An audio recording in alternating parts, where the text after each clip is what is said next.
Hello दोस्तों, स्वागत है आप सभी को हमारे इस YouTube चैनल श्रेष्ठ जीवन में। तो आज की वीडियो में हम बेहद अच्छी कहानी जिससे हम मोटिवेट हो पाए हम सीखने वाले हैं। जिस तरह ताली कभी भी एक हाथ से नहीं बजती, उसी तरह एक अकेला व्यक्ति लंबे समय तक किसी गलत या सही काम को खुद आगे नहीं बढ़ा सकता। इसके लिए उसको उसके ही जैसे लोगों की जरूरत पड़ती है। एक बार बुद्ध यात्रा करते हुए एक गांव पहुंचे। गांव में एक चरित्रहीन स्त्री थी जो कि बुद्ध को देखकर बहुत आकर्षित हुई। वो रोज उन्हें देखती और हमेशा उनसे बात करने की कोशिश किया करती, लेकिन उसे कभी मौका नहीं मिलता क्योंकि कोई ना कोई हमेशा बुद्ध के आसपास रहता था।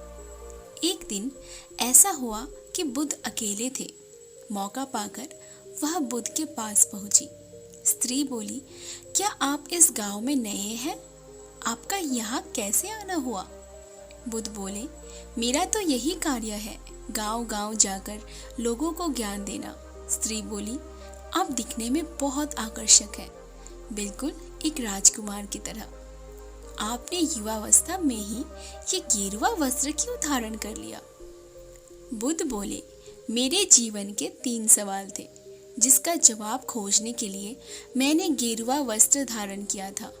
एक बीमार आदमी, एक बूढ़ा व्यक्ति और मृत्यु। इन 3 सवालों के जवाब मिलने के बाद मैं समझ गया कि जीवन में सब कुछ नश्वर है, कुछ नहीं बचाने वाला। ये शरीर तो एक दिन मृत्यु को प्राप्त हो जाएगा।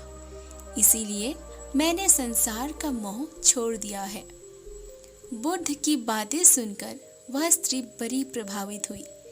उससे किसी पुरुष ने कभी इस प्रकार की बातें नहीं की थी। उसने बुद्ध के सामने हाथ जोड़े और कहने लगी, आप आकर्षक के साथ साथ बड़े बुद्धिमान भी हो। मैं आपको अपने घर भोजन के लिए निमंत्रण देना चाहती हूँ। बुद्ध बोले, ठीक है, मैं आपके घर भोजन पर जरूर आऊंगा।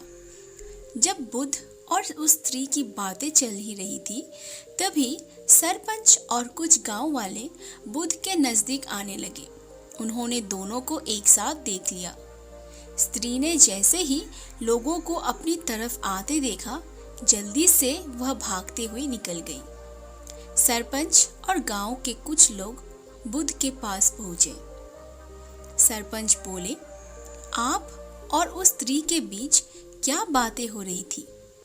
बुद्ध बोले, उस स्त्री ने मुझे भोजन के लिए अपने घर पर आने का निमंत्रण दिया है। ऐसा सुनते ही सरपंच और गांव वाले एक दूसरे की तरफ देखने लगे। सरपंच बोले, बुद्ध, आप इतने महान हो, कृपा करके उस स्त्री से दूर रहो। बुद्ध बोले, लेकिन क्यों? सरपंच बोले, क्या बताऊं, मुझे बताने में भी शर्म आती है। वह स्त्री चरित्रहीन है। आप जैसे महापुरुष उसके यहाँ भोजन पर जाए, ये तो बड़े अपमान की बात है। बुद्ध बोले, क्या तुम्हारे पूरे गांव में सिर्फ वही स्त्री चरित्रहीन है? सरपंच बोले, हाँ बुद्ध, उसने बहुत सारे लोगों का घर तोड़ा है।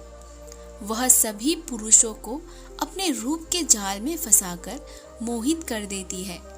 उसकी धूर्तता और नीचता की कोई हद नहीं है।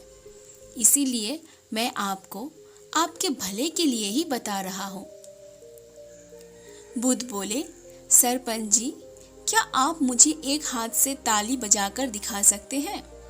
सरपंच बोले, यह आप क्या कह रहे हो? एक हाथ से ताली कैसे बजा सकती है? बुद्ध बोले, चलो, आपको इस बात का तो ज्ञान है कि ताली कभी एक हाथ से नहीं बजती।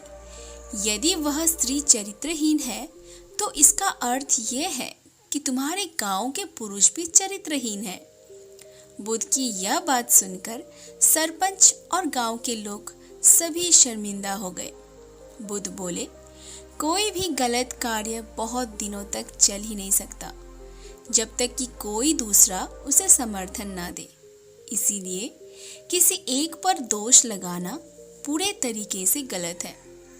वह स्त्री भले ही मुझसे कुछ भी चाहती हो, लेकिन मेरा गांव-गांव जाकर यात्रा करने का कारण अपनी शिक्षा को फैलाना है, और यह हर किसी के लिए है, चाहे वह चरित्रवान हो चाहे चरित्रहीन हो।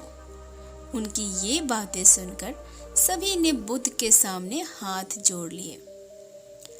तो दोस्तों, इस कहानी से हमें यह शिक्षा मिलती है कि कोई भी अच्छा या बुरा कार्य तभी आगे बढ़ता है जब लोगों की सहमति उसमें शामिल होती है।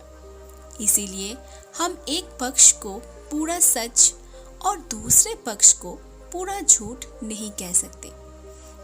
तो आशा करते हैं कि हम आज की हमारी मोटिवेशनल छोटी सी स्टोरी आपको बेहद पसंद आई होगी और कुछ सीखने को ज़रूर मिला होगा। तो दोस्तों, अगर आपको वीडियो पसंद आई हो तो हमारे इस वीडियो को लाइक कीजिए, प्यारा सा कमेंट कर दीजिए और इस चैनल को सब्सक्राइब किए बिना मत जाइए।